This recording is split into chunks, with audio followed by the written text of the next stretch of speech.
This is the ethmoid bone.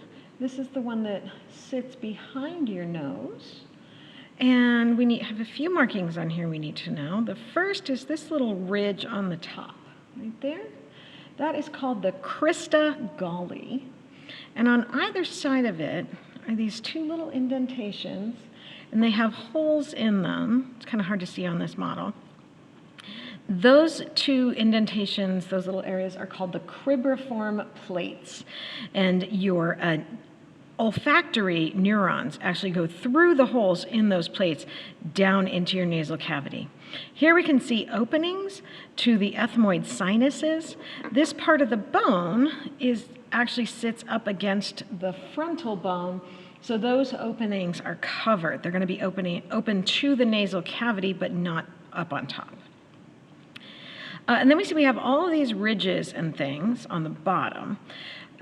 We need to know this center piece right there. That is the perpendicular plate of the ethmoid bone. And then we also have nasal conchae. We have a superior nasal concha and a middle or an intermediate nasal concha on either side. And the inferior nasal concha, which sit here and here, the inferior nasal conchae are a separate bone.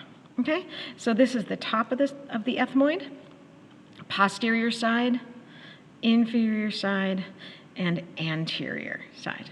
So we have crista galli, cribriform plates, perpendicular plate, superior nasal conchae, middle nasal conchae. That's your ethmoid bone.